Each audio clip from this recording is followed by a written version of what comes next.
వివాహము అన్నిటికన్నా ఘనమైనది అని నా తల్లి తండ్రిని విడచి నిన్ను హత్తుకొందును.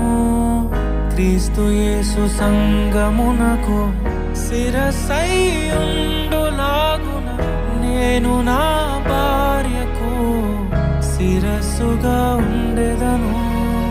నా ప్రియ సఖివే నాలో భాగస్వామివై యేసును వెంబడించు సహవాసివై అంతము